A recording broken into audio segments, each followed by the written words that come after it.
मित्रों, मैं जिस औषधि की बात करने जा रहा हूँ वो है सत्यानाशी। और सत्यानाशी दो तरह की होती है। हिमालय क्षेत्र की तरफ कुछ सफ़ेद फूल वाली होती है और हमारे मध्य प्रदेश और उष्णकटिबंधीय क्षेत्रों में यह पीले फूल वाली होती है। मालवा में विशेषकर से मिलती है ये, और कम से कम पानी वाली जगह पर भी आसानी से उपलब्ध रहती है, उगती है, बड़ी हो जाती है। और इसका नाम संस्कृत में स्वर्णक्षीरी भी है और कंजनक्षीरी भी है।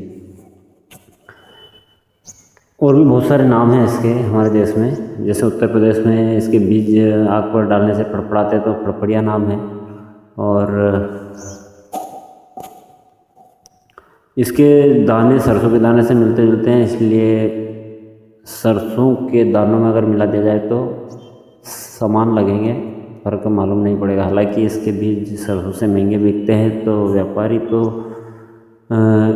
आसानी से इसको नहीं मिलाएंगे, लेकिन फिर भी अगर मिला दिया जाए या इनका तेल बना दिया जाए सरसों के साथ तो वो हानिकारक हो सकता है। चलिए, स्वर्णक्षीरी, इसका नाम स्वर्णक्षीरी इसलिए भी है कि पहले के ज़माने में आक यानी मदार यानी आंकड़े का, और जिस शिव जी को फूल चढ़ाते हैं आंकड़ा, मदार, आक, तो आक और ये स्वर्णक्षीरी और ऐसे कुछ पौधों के संयुग्म प्रयोग कुछ योगी महापुरुष ब्रह्मचार्य तपस्वी लोग करके सोना बना देते थे। और ऐसा होता था, पक्के में होता था, लेकिन आजकल के कलयुग के गंदे मानसिकता वाले लोग ऐसा नहीं कर सकते।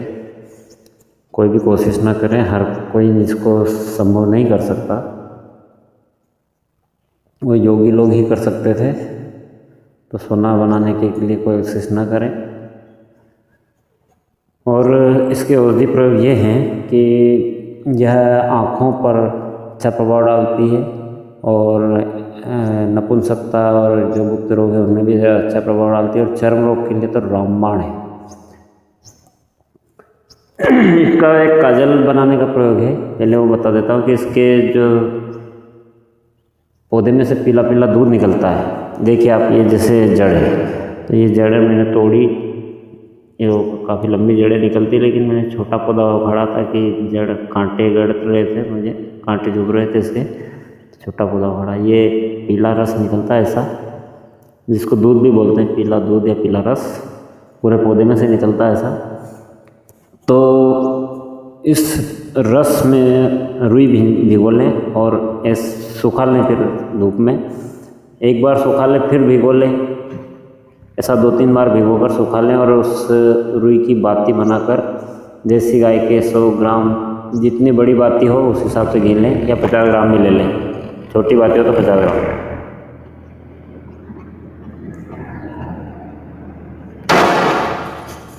50 ग्राम घी में उस बाती को रख दें और दीपक लगाकर वो जलाएं उस बाती को जो इसके रस से भिगोई थी वो। और उस रस से भिगोई हुई बाती के जलने पर ऊपर एक बर्तन रखें कोई, जो धुआं जैसा निकलेगा, उस धुएं को ऊपर टच होने पर वो काजल जमा होगा, तो उसको निकाल लें और काजल बनाकर शीशी में रख लें, आँखों में लगाएं, तो आँखों के बहुत सारे रोगों को ठीक करता है। आँखों को निरोगी बनाने में ये रामबाण उपाय है। दूसरा है कि इसके रस को, पीला जो रस है, 1 से 2 बूंद सीधे आँखों में लगा सकते हैं। केवल बहुत ज़्यादा इन्फेक्शन हो, जलन हो तो न लगाएं, अन्यथा हर प्रकार के जो रोग है, आँखों में जाले पड़ना, आँखों से धुंधला दिखना, आँखों में जाले पड़ जाना, रतौंधी, नेत्र ज्योति कमजोर होना, सब में यह रामबाण लाभ करता है। तो एक तो ये नेत्र रोग में, एक नपुंसकता में इसकी जड़ का पाउडर बना लें, या इसकी जड़ का जो टुकड़े करके बरगद के दूध की भावना दें एक बार, और एक बार पान के रस की भावना दें। भावना देने के लिए आपको किसी जानकार से मिलना पड़ेगा। भावना घुटाई करते रस में और फिर सुखाते, फिर घुटाई करते, फिर सुखाते, उसको बोलते भावना देना। खूब घुटाई करनी पड़ती है।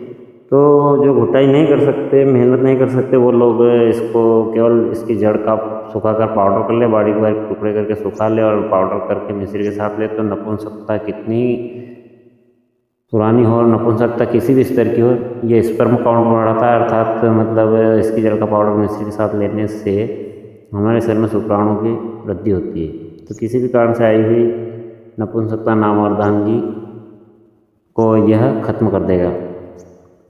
तो इसकी जड़ का पाउडर नपुंसकता से ग्रस्त लोग करें। और इसका जो खास मुझे पसंदीदा है वो है इसके पीले रस से होने वाले अन्य फायदे। हालांकि सत्यानाशी के बीजों से उल्टी, दस्त या अन्य समस्याएं हो सकती है, कुछ जहरीला प्रभाव बताया जाता है, तो इसका सेवन बहुत सावधानी से करें। किसी जानकार वैद्य या आयुर्वेद की विशिष्ट जानकार के मार्गदर्शन में लें, अन्यथा इसके पंचांग का रस या इसका दूध या इसका रस या इसके बीजों का चूर्ण खाएं पिएं, ऐसा सेवन ना करें। अंदरूनी सेवन के लिए इसका प्रयोग करने की मैं तो सलाह नहीं दूंगा, बहुत सावधानी से करना चाहिए, क्योंकि ज़्यादा मात्रा में अंदरूनी अंगों में, पेट में ऐंठन हो सकती है, दस्त लग सकते हैं या किसी अन्य बीमारी में कोई साइड इफेक्ट आ सकता है। इसलिए मैं बाहरी प्रयोग ही बता रहा हूँ कि आप आँखों में लगा सकते हैं, वहाँ निरापद है। आँखों में केवल घाव बहुत ज़्यादा हो और इन्फेक्शन बहुत ज़्यादा और जलन हो तो ही किसी जानकारी की ज़रूरत है, अन्यथा सभी प्रकार की आँखों की समस्याओं में ये रामबाण है। और दूसरा, चर्म रोग में जो बता रहा था मैं कि चर्म रोग में इसका किसी प्रकार के चर्म रोग में आप उपयोग करें, जैसे कि कुष्ठ रोग यानी पौड़ हो जाना, सफ़ेद दाग, सबको ये ठीक कर सकता है। दांत, खाज, खुजली, चर्म रोग समस्त की यह रामबाण होती है और बहुत शीघ्रता से ये लाभ करता है। तो चर्म रोग में इसका तेल भी बना सकते हैं। तेल का कोई प्रयोग मैंने किसी दूसरे से नहीं सीखा, मैं खुद ही बता रहा हूँ कि अगर आपको सरसों का तेल पसंद है तो सरसों के तेल में इसका पंचांग गीला ही जला दें। वैसे तेल बनाने की वास्तविक विधि तो ये है कि पानी में उबालें उसके पंचांग को, पौधे उखाड़ कर, जितना तेल बनाना हो उस हिसाब से पौधे उखाड़ें और पंचांग को अगर चटनी पेस्ट जैसा बनाकर उबालेंगे तो जल्दी उबलेगा।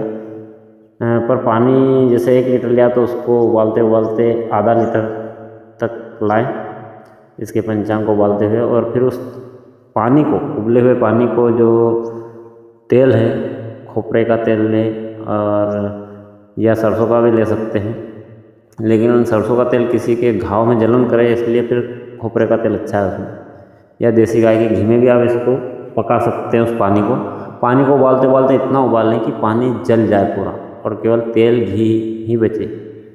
हाँ, हालांकि घाव में और चर्म रोगों में तो सरसों का तेल ही बेस्ट है। तो उबाल लें उस पानी को, तेल या घी जितना था उतना ही बचना चाहिए, या फिर सीधे ही तेल या घी में भी जला सकते हैं इस पौधे को, लेकिन उसमें तेल घी का थोड़ा नुकसान ज़्यादा होता है। तो मंदी आंच पर उबालें और फिर ये जल जाए तो निकाल कर फेंक दें। पहले सीख ले कम मात्रा में बनाएं, फिर सीख जाने पर अधिक मात्रा में बनाएं। ये तेल लगाने से आपको लाभ होगा। और अगर पौधा जलाना थोड़ा असंभव पड़ता है तो इसके जब बीज पकते हैं, अभी इसमें आए नहीं बीज, मैं बता देता, अभी इसकी फलियाँ लग रही, 4 धारी फलियाँ होती है और सरसों के दाने जैसे लगते हैं, डोडे तो लगे हुए हैं अभी, लेकिन कच्ची अवस्था में। ये जो लगा हुआ है ये इसका फल है, इसमें चौकुट है और ये फल में से दाने निकलते हैं। उन दानों को आप बांट कर, पीस कर जला दें तेल में, सरसों के, खोपरे के, कोकोनट ऑयल जिसको बोलते हैं, उसमें नारियल के तेल में या सरसों के या घी में, देसी गाय के या तिल के तेल में भी जला सकते हैं। उस तेल को लगाएं या इसका जो पीला पीला दूध मैंने बता रहा हूँ, ये पीला पीला दूध किसी भी चर्म रोग पर लगाएं, घाव में लगाएं, घाव भी ठीक करता है। तो लगाने से तुरंत लाभ होगा चर्म रोगों में। कोढ़ हो, सफ़ेद दाग हो, श्वेत कुष्ठ जिसको बोलते हैं, या अन्य कोई भी स्किन प्रॉब्लम हो जैसे वहाँ से भी तुरंत लाभ करता है। इसके रस, इस पीले रस का उपयोग पेट की बीमारियों में किया तो जा सकता है, लेकिन बहुत सावधानीपूर्वक किसी जानकार वैद्य के मार्गदर्शन में करें, कम मात्रा में लें। तो यह जो पीला रस है यह पेट के दर्द, गैस, ट्रबल, गठिया, वाय, हाँ, बाहरी तेल जो बनाकर आप लगाएंगे या इसका रस लगाएं तो सिकाई करेंगे तो गठिया वाय भी ठीक होगा, लेकिन पेट के पीलिया रोग और गैस्ट्रिक ट्रबल और घाव अंदरूनी भी ठीक करता है, लेकिन सावधानी से उपयोग करें तो भीतरी प्रयोग भी किए जा सकते हैं।